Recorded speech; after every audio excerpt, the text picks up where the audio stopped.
Hello, good morning. Ngayon ay December 1, mga alas 6 ng umaga. So, ayan. So, medyo maraming nakasampay dito kaya pili lang yung papakita natin. So, dito muna tayo mag-start sa bandang dulo. So, yun. Kakatapos ko lang magdilig ng ating mga cucumber doon. Yan. May mga sampay dito kasi sa kaliwa. So, ayan. Ito, nailipat natin, mukhang nabuhay naman siya, hindi siya nahihirapan. So itong patak ng tubig na to, umulan kasi nina or kagabi. Yan, umulan. So medyo may konting leak kasi dito sa tubo na to. Pero okay pa naman, goods na goods naman. So ito yung Malabar spinach natin. Tumutubo pa rin siya. Sana magsanga siya kasi yung nakita ko doon, yung pinagkuhanan ko, nagsanga na siya eh. Dati isang stem lang, tapos ngayon parang 3 or 4 na stem na. Ito kasi nagsanga doon sa gilid. Gusto ko mula sa ilalim, magsanga siya. Sana ganun mangyari. Ito pala, binigay sa atin ng kapitbahay natin. Kasi binigay natin siya ng tanglad. Napansin ko kasi nagtatanim siya mga herbal. Iba't ibang klaseng herbal. Ang tawag niya dito is Ashitaba. Pero hindi daw ito yung sa Japanese variety na Ashitaba. Pero pag-aralan ko pa. So, tinransfer ko lang siya dyan. Sabi niya, nagsasanga din siya. Parang tanglad ba? So, hopefully maparami natin. Kasi pwede rin itong gawin tinong na-research ko. So, yon ini-start ko na sigurong linisin yan. Mag-start pa lang tayo. Pero marami pa tayong gagawin. Dito naman, babaguhin natin yung setup nito unti-unti. So, itong mga to, kukunin ko na to. Pang kain-kain na lang din yan. So, yan. Mapansin nyo yung tanglad natin na pinrune. Nakita mo, unti-unti na siyang lumalago ulit. So, after 2 months siguro yan, goods na ulit yan. So, yung ibang seedlings natin ng tanglad yan, malago na. Dito naman, ito, pinurun natin last time. Makita nyo naman, nagsanga ulit siya. So, ganun ulit ang gagawin natin. Pag tagal-tagal, paglaki nitong mulberry na to, malamang iprune natin siya siguro banda dito, yan. Mga 2 or 3 nodes lang. Tapos, tinatanggalan ko talaga siya ng dahon para mag-encourage siya na magsanga. So, katulad niya, nagsanga siya. Ayan. Pinutulan natin, tapos nagsanga siya dito, tsaka dito. So, may dalawang sanga ulit. Ito naman, ito may sanga ulit dito sa gilid. Ito rin, isa lang. Ito, tatlong sanga. Yan. Basta ganun, magiging bushy. Bushy ba yung idea natin sa kanya. So, ganun din ginawa ko dito. So, pinutulan ko na siya. Inisip ko nga baka yung mga maninipis na tangkay is tanggalin ko na mismo para yung mga makakapal na tangkay lang mapalaki natin. So, mag-harvest ako ngayon. Pero talagang harvest ko, December 6 pa. Mag-harvest ako ngayon kasi pupunta kami ng cemetery para puntahan namin yung father ko doon sa cemetery. Birthday niya kasi bukas sa December 2. So, magdadala tayo ng ganito. Kasi gagawa tayo ng salad dyan sa baba. Then, that's it. Ayan. Ito, ayusin ko pa to. Kasi nagpa-flowering na yung Thai basil natin. Puprune. Yung iba na prune ko na. Tapos yung ibang na prune ko na dun sa baba, ginagawa natin parang flower base. Tapos kada timpla ko ng kape, yun yung binababad ko muna sila dun sa mainit na tubig within 3 to 5 minutes. Then after dun, tsaka ko titimplahan ng kape. So, magiging coffee and tea. In one na lang siya. Coffee and tea. Yan. So, Thai basil or sweet basil. Sweet basil, konti lang. Thai basil. Parang mas hiyang yung Thai basil sa paglaki. Tapos, yung nabanggit ko sa inyo dito kahapon, hindi ko lang alam kung mangyayari ulit yun. Parang hindi nakakaangat yung nutrient solution dun sa tela. Hopefully, naayos ko siya. Sana. Kasi kung hindi, mahihirapan talaga siyang umangat. So, hopefully makahabol. Dito kasi sa setup na to, ito yung naayos ko lang. Itong 5 talang naayos ko. Ito parang hinabol ko lang. Tapos ito, reuse na nutrient solution ang ginamit ko dyan. From the previous harvest natin. Tapos naka-weak setup sila katulad nito. Yan. Pero itong 4 ay mga Kratky setup. Tapos yung nando sa dulo, mga Kratky din yan. So, yun yung mga excess kasi nang hinayang ako. So, palagay ko, mapakinabangan pa rin natin yan. So, dito naman, recently may nakita ako mga damage ng ibon. So parang mga 3-4 yata na seedlings yung na-damage natin. So sa 6, ito mapasin mo, hindi to masyado malaki kumpara doon kasi nga hindi to masyado na arawan dito sa parte na to. Ito mga to. So baka madili lang ng konti yung harvest natin yan para lumaki-laki pa sila. O kung kailangan na talaga natin mag-harvest para mag-transfer, so, alam mo na, dadagdagan natin mga 4 or 5 heads just to release them. Pero ito, goods to, 3 for 100 to mga to. And yun yung kukunin ko para dalhin natin sa cemetery ngayon. So, pakita ko lang sa inyo kung anong meron dyan. Wait lang ah. Okay, kailangan ko kasi ng patungan para ma-access ko siya. Yan. Yan. So, mapansin nyo, meron tayong scamander dito. Maganda talaga yung tubo ng scamander pag maganda rin yung isikat ng araw. So, kukunin ko na to. Siguro isang box na yung dadaling ko doon. So, meron tayong scamander. And ito. Ganda oh. Iba talaga ang dating din ng tubo pag maganda yung sikat ng araw. Kung ikukumpara nyo, yan, tingnan nyo na yan ha. Parang medyo kumpul-kumpul talaga sila kumpara dito na medyo may loose ends. Yan o, parang hindi mo alam kung saan pupunta yung pagkatubo nila. Pero dito, yan, kitang-kita mo na compact sila. Ito yung gusto ko. Siguro by January or February, magiging maayos na yung sunlight natin yan, or sun path. At magiging ganito na yung tubo ng mga tanim natin. So, konting tiis pa. Hanggang hindi ko pa nako-convert yung another two spans dito ng bubong para gawing polycarbonate. Medyo tiis-tiis pa ako. Kasi mga 10,000 siguro gagastusin ko doon. Palagay ko lang. Although may mga tira pa dyan polycarbonate, hindi na talaga sasapat yun.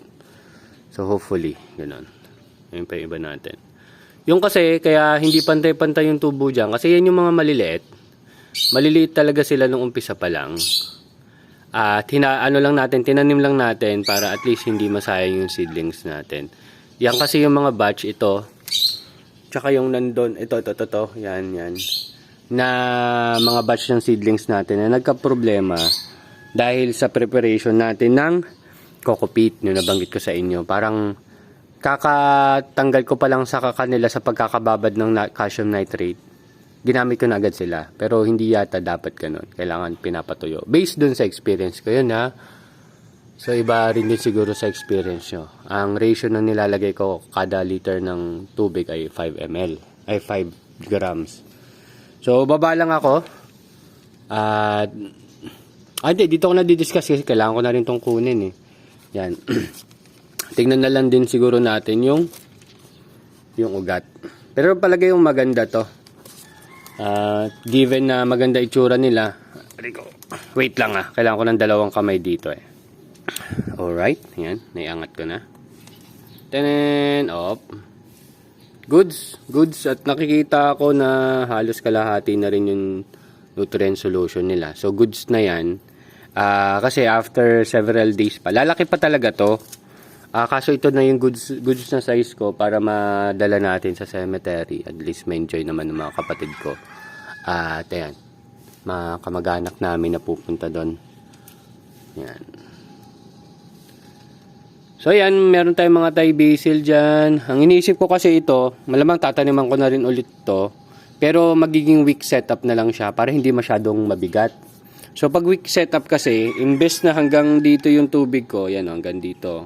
Magiging hanggang dito na lang yung tubig na ilalagay natin. So ngayon, kung nakita nyo yun sa loob, ayun o, parang nandito banda yung level ng tubig eh. So from doon, mga ganito yung nabawas. So kung ibababa natin yung level ng tubig, yan, dapat nandito na siya. Tapos weak setup, yung may tela na mag-aangat ng tubig sa kanya. So hopefully, makikita naman natin yung result dyan eh. Pero hindi natin siya lahat gagawing weak setup. Ginagawa rin natin yung weak setup para hindi masyadong mabigat dito sa rooftop. Diba? So from ganito karami yung tubig na hanggang halos mapuno, magiging kalahati siya. So ma-half din yung bigat ng tanim natin dito sa taas sa rooftop. So ito naman yung mga cucumber natin, yung isa namatay na, nililinis ko na lang. Itong isa alam ko nagkakasakit itong Sengel cucumber na nakatanim sa lupa. Ayan. Nakatanim kasi sila sa lupa. Kaya palagay ko, isang reason yun kung bakit nagkakasakit sila. Nangyari na rin yan dati pero pinag-eksperimentohan ko ulit. So, mag-suffer muna ako sa problem. Pero maliban dyan, yung 6 na yon, nakita nyo wala na yung kukupitan nandyan. Tinaniman ko na ng 6 na Sengel cucumber sa baba kahapon.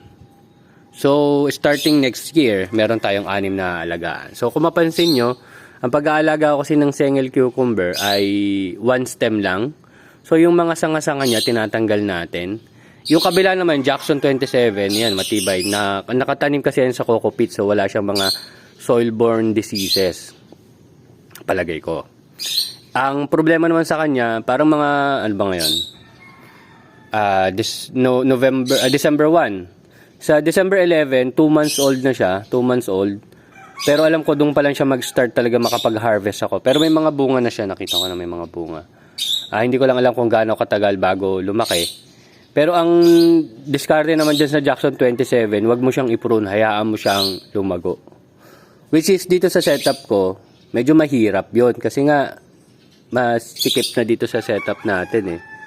And hopefully, mag-okay tong Sengel cucumber. Sa Sengel cucumber, mabanggit ko lang sa inyo, ang benta ko kada isang peraso is 25 pesos. Tapos, 4 na peraso plus 1. So, 100 for 5 pieces. Yun yung ginagawa ko, yun yung binabanggit ko sa mga kakilala ko. Okay naman sa kanila. So, ang challenge na lang sa akin is maging okay yung pagtatanim ko ng Sengel cucumber. And isa sa problem ng pagtatanim ng Sengel cucumber, since matagal silang alagaan, siguro mga 3 to 4 months, hindi ko lang sure palagay ko ganun. Yun last kong alaga kasi umabot lang mga 3 months. Ito, namatay ka agad, wala pang 2 months. Kasi nga sa soil. So, susubukan natin yun doon. Tapos, medyo weak setup sila. May weak setup. Para hindi na ako nahihirapan mag-setup nito mga dripper. Palagay ko ganun gagawin ko. Although, nag-ayos ako dyan na dripper setup eh. Pero ang problema ko sa dripper, pag wala ako dito, sino magdidilig? Sino magre-refill for the drip? So, yung setup na yan, parang semi-dripper setup siguro ang style. Kasi bababaran pa rin natin ng konting tubig sa ilalim. Tapos yan, kung mapansin nyo, ayan, yung dalawang span ng yero na yan, yun yung gusto ko mapakonvert para kahit nandun sa likod yung araw, ay masisinagan pa rin itong mga tanim natin. Okay, so yun lang. Kukunin ko na to. At wala na naman yata akong ibang nalimutan. Kung may nalimutan man ako, tanong nyo lang. And hopefully masagot ko. So ayan, nagdilig na ako dyan eh. Ang hindi talaga problema yung dilig dito, kaya sila namatay. Problema niya sa root. Sa roots na yan, may fungus ba yon or kung ano man na kumakain dun sa roots niya, kaya siya namatay. Yung isa natin. Pero ito naman, kahapon kasi malanta to, pero nabuhay ulit. So, tingnan natin kung kahit pa paano makapag-produce pa siya ng mga 3 or 4, yan, na ma-harvest natin sa kanya. Kasi naka-harvest na tayo ng mga siyam sa 2 Sengel cucumber na yung siyam. Tapos kahapon, naka-harvest din ako ng 5. So, 14. Hindi na masama, di ba? Actually, dun sa isang peraso, bawi ka na agad sa presyo ng buto. Yun. Yun nga yung binanggit ko, dahil mas tumatagal silang alagaan. Minsan pag may mga white flies kasi dito, hindi ko naman tinatanggi may mga white flies dyan. Ang problema, habang tumatanda, bumababa yung resistensya nila, tapos mas nakaka-attract sila mas nakakapag-breed sila ng maraming insect. Yan. Yun yung next challenge naman, kasi gusto ko nga magkaroon tayo ng isa pang tinatanim dito, which is itong ang cucumber. So hopefully soon, ayun, nakita mo yung pwesto na yon, bakanting rooftop na yan, unused space. Gusto ko yung rentahan and planning na tayo para makuha natin yan. Pero kailangan na natin budget. So unahin siguro lang muna natin to mapa-convert. So kailangan ko ng mga 10k for that project. So, kukunin din natin dito. So, kaya nag-aalaga tayo. Mas minaximize na talaga natin yung space para mataniman. So, in case naman, kunyari, ma-convert natin yan. Since alam nyo naman, yun, may mga sampay yan, may mga sampay. Ang gagawin ko, magkakaroon akong setup dito. So, medyo mainit. Medyo mainit yung setup niya. Pero naka-level up siya dyan. Parang NFT ang gagawin nating setup. Diba? Pwede. Nakaangat. Talagang araw kung araw sila dyan. Palagay ko naman hindi niya maapektuhan tong mga nasa baba. Parang nilayer na, tinaas natin yung taniman natin. Since ito yung gitnang pinakamagtaas na portion dito, yan siguro ang pwede kong pag-eksperimentuhan para gawin nating setup na ganun. Kasi may nakita rin akong ganun setup eh. Parang yung garahe niya, naka-polycarbonate yata yun. Tapos yung taas ng garahe niya, ginawa niyang NFT.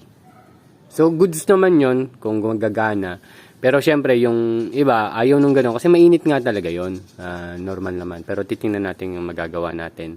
Ang harvest talaga natin is bago mag alas 8 or walang mga araw. Kasi nga, nagbabago yung timpla ng alaga natin pag masyado silang naiinitan. So, okay, medyo humahaba na. Kailangan ko na mag-prepare at mag-walking pa ako.